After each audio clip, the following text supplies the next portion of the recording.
Yeah.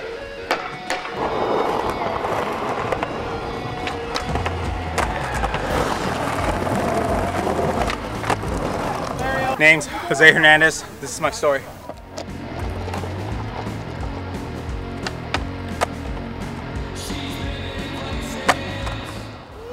This is so weird. Gonna be yeah, it's gonna be a little awkward. All right, man. I feel like I should have got something to drink or something. Yeah, you want no, like something to drink. Oh, yeah. Oh, whoa. I was doing good, but I kind of realized like something was up. Like, yeah, like one of my testicles started like really hurt, and I didn't really think about it. Like around like 23 was when it just like was bad. It swelled up pretty bad where it was just like the size of like one of those blue racquetballs, I think, handballs. It was like pretty massive. I had a feeling like it was probably cancer. I went back to the clinic, she told me what it was, and we're pretty sure it's like testicular cancer and it's a mass, like it's pretty bad. I don't know. Even at an early age, it sounds really cheesy to say, like I was like okay to die. Luckily they were able to just like pull it and then take it out, and then didn't even get to see it, so I was kind of bummed.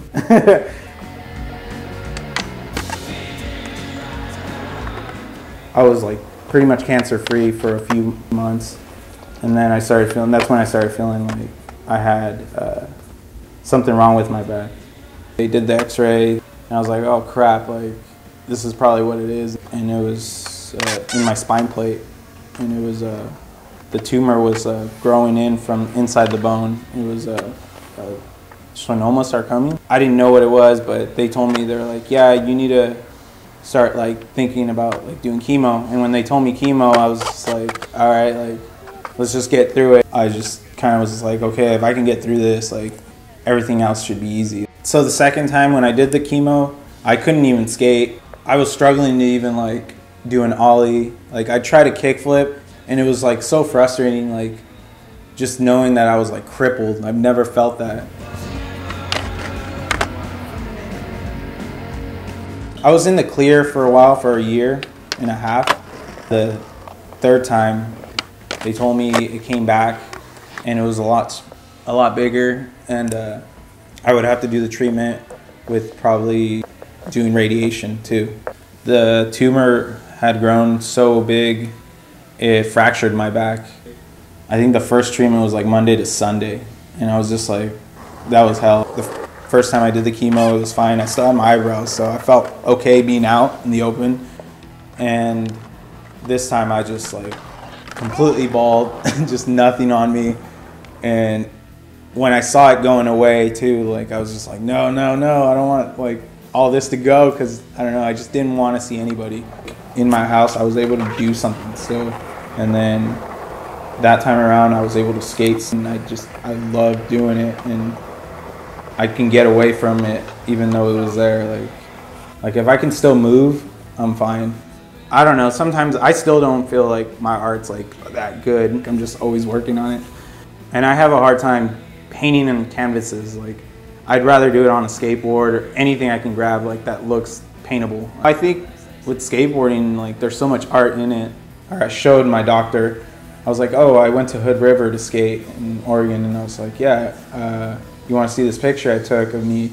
I jumped over this like pond gap, and it was like in the middle of my treatment. It was like a pretty big gap, so he was just kind of in shock, and he was like, wow, you're still doing this stuff? Like, I didn't know you were skating like that. And I think it kind of threw him off, but he kind of saw that I was like a pretty strong kid like at that time. I don't know, in that skate community, like they don't judge you. They just want to skate and have a good time, and they saw that I was still like a strong person, like going through and still coming out. And I mean, they didn't ask me questions about it. They'd probably be like, how are you doing? But at that point, I was not ready to open up. I think it was a lot harder the third time, just because I did everything on my own. Like I didn't really have like people come visit me very much. It's like I had an issue with like asking people for help, so I would do it all on my own. It was like I was pretty depressed, and like I just knew I was like really alone on this. I think that was the one time I let it all out. I was just like, I don't want to do this. I'm tired. And I was sitting there. I was just like, I look like crap. I'm sitting there 24/7 doing this chemo, and yeah, it was pretty bad.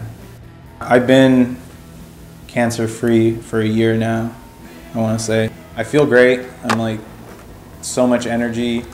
It's so easy to skate. Like everything feels so natural. I have like twice as much energy to be out. I think after the first treatment, like just talking about it, about knowing about cancer and all that, like it's gonna always be there. So not really scared of it. I'm just glad that I'm able to like be out and doing what I love doing, you know. I did it my way and it was good.